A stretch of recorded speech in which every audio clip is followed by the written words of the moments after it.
Hi, this is Cindy Blanco. Welcome to my channel. If you like this video at the end, give us a thumbs up, subscribe, and send it to someone who can use it. And today we're going to be talking about making your own vision board. If you don't know what a vision board is, it's basically a piece of paper where you put everything you want to achieve or want to have for that year. And you usually use pictures and words to describe what you want. I'm going to show you a very small vision board that I made myself. And basically this is the one that I keep in my journal. So I always have it with me. This is my journal, which I absolutely love. So what I usually have on the front of my journal, I have this. And I can always see, the first thing I see when I open it is my goals and dreams. I need to make a new one that's bigger because I don't know why this one is so small. But this is basically, this is a little bit intimate, a little bit personal, but I'm just gonna show you. Yeah, just fall. I'm just gonna show you what my goals and dreams are just in general, because this is more of a general view. You can see the picture of me is like really old because my hair is still short and stuff like that. You see my boys, they're so small. Oh my God, so cute. I'm sorry, I got distracted. And what I made on my vision board for 2021, which was a big piece of paper, I think double the size of this one. I wrote down some goals. I think maybe 12 goals, and one major goal has been achieved, people. One major goal, but actually that goal has been on my vision board for years, for a long time. So, but I was able to check one off, and that's it's not about you achieving everything, but you visualizing, seeing all the goals and dreams you have, just so you don't forget it. So what before I'm going to give you the tip on how to create your vision board the best and the easiest, one thing I would also recommend you to do after you've created, let's say you have the top 3 things on that vision board or on your list that you really want to create. And before you start making your vision board, you start writing down all the things you actually want to achieve for that year, that you really find important.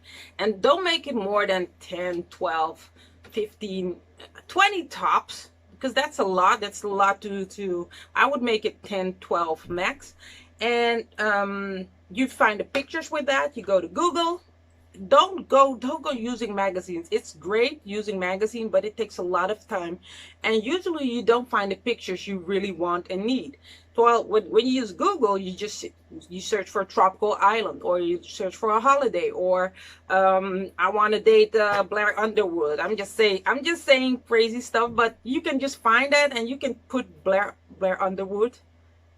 Is it Underwood? No, I don't think it's Underwood. Or is it Undergood? I totally forgot his name. It's Blair Underwood.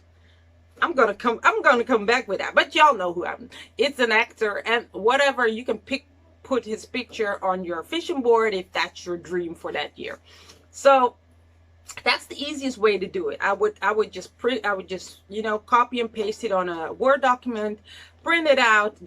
You only need like 2 per A4. You need only 1 A4 piece of paper. So I don't have my big one now because I'm creating a new one for 2020. I haven't started yet, but it works. It does work, and it does help you to be reminded of the goals and dreams you have. So one of the short tips that I want to end this vision board topic with is what I also did.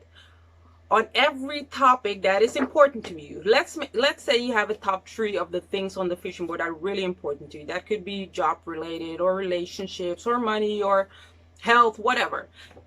I would suggest you make I suggest you make another, like a mini vision board. What I did when it came to love, I printed out some extra pictures with, I'm just going to show you. Ooh, I'm showing you my inside, people. This is really special. So I did, and I made this like years ago, maybe 2 years ago. And anyways, I'm just going to show you. So this is my love, what I made just on the subject of love. Oh my, I hope you guys can see it well. So, oh yeah, now you're going to see it a little bit better. And it's all Yeah, you can't read it. Maybe that's a good thing. But it just says what I would want to have in the best love relationship. And on the other side, this is not what I'm going to show you, is everything that I wrote about my dream man, like what I want him to, how I want him to be, how I want him to make me feel, how I want us to treat each other, the conversations we're going to have. You know, I'm just going to give you a few examples, and this is really intimate, people. This is really intimate what I'm sharing with you, but I just want to give you an idea. So I called him my black soul king because I wanted a black man. He's going to be my soul man. He's going to be my king. So that was the goal. You know, if I'm going to reach for the high, if I'm going to reach for something, I'm going to try to reach for the highest. If it goes a little bit under, that's okay. But I'm not going to say I just want a man and just end up with whatever. So I said my black soul king, and I didn't say black soul king, I said BSK just to make it shorter. My black soul king is smart, inspiring, and well communicative to me. That was important for me. Communication is key. My black soul king treats me with respect, like a lady, like his queen. My black soul king is positive, happy, and spreads good energy most of the time.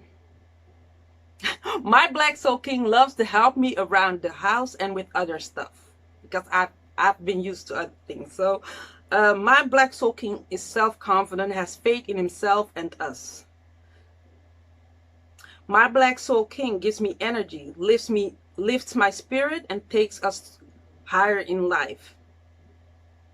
So there are about, I think, 30 of these sentences. I'm not saying that I read this out loud every day, but once in a while I would look at them and like, yeah, oh yeah, it would be nice. Oh, it would be nice if I had someone who would do that. And I would just go back and look at these pictures. So you see these pictures of black couples being married, being old together, being in love, making love, just passionate, and you know, just my ideal relationship.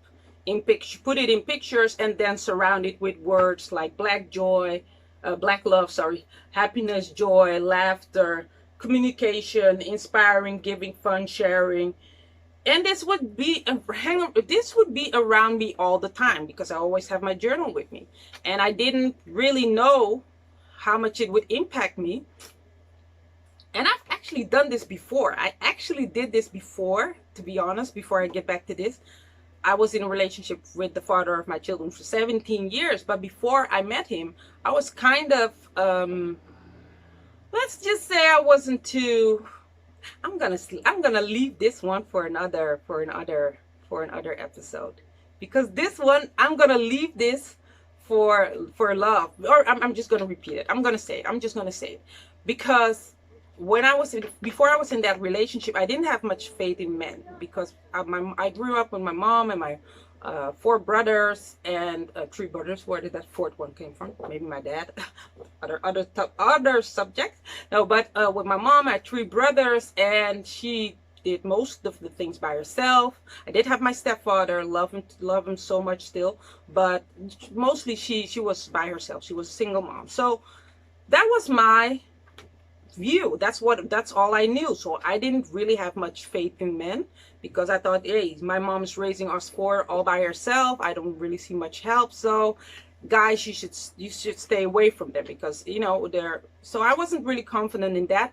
And I think around my 21st birthday, before my 21st birthday, that kind of shift because I don't know how I did it, but I reprogrammed myself into saying, no, I will find a man that will, you know, I will have children with, and we will, you know, be together, we'll be a family, we will live in one house, all of these things that I never had. And I even wrote down all the things that I wanted that man to be.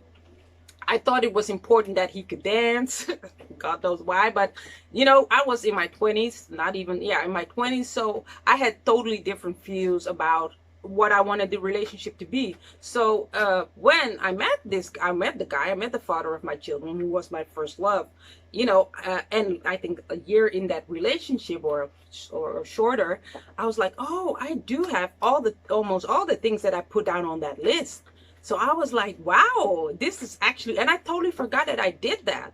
And this, but that was the list when I was 20. What did I know about life? What did I know about love? So I just wrote down everything that I thought, that was necessary. And most of my ideas came out of romance books, which is not the best way be informed, but okay. We had a 17-year relationship. So yeah, for the most of that part, that has to do with me resetting my own mind. What has to do with me creating my own vision. Getting back to the topic, people. I'm getting back. So this one, but this one's major. This one I made when I was adult, when I was past that relationship, being through all the heartbreaks and boyfriends and not boy and all that dating stuff and all the, I'm done. So the moment I wrote this, it's like, this is what it has to be. And funny thing is, it wasn't until I think a few months ago when I was going through every little thing, just like, how many of these 30 things does my man check off? And I really have to say, if it's not 99, 95%, I think he checks off almost 100% of this list. And I have written everything from the household to sexual connection to conversations to how he makes me feel, how I make him feel. And it's sometimes scary, but I wrote this from my heart, from my soul. So this is absolutely something I would recommend you to do on the topics that you find most important right now, whether it's finance. So I still have to do this in some areas, but you start with a vision board, and from there you narrow down, like, okay, what are the things that I really need to look at every day? Is it my health? Should I make a special sheet on my health and say, hey, I'm feeling vibrant, I'm feeling healthy, and I can run 100 miles without being tired, or stuff like that. Whatever you can envision yourself in that perfect state. And even if you just check off 10% of this, that is an accomplishment. So that's what it's all about. This video went longer than I thought, way longer. It's okay. Show me your vision board if you dare. It's really intimate. This can be really personal, but that's what I will be doing. What will you put on your vision board for this year? And it would be great if you make one every year and see your growth. Even if you just check off one of those things, it's all about the progress. Progress is progress, people. Have a great day. I will see you next video. Bye. Like, subscribe, and send it to someone you know. Like, subscribe, and send it to someone you know.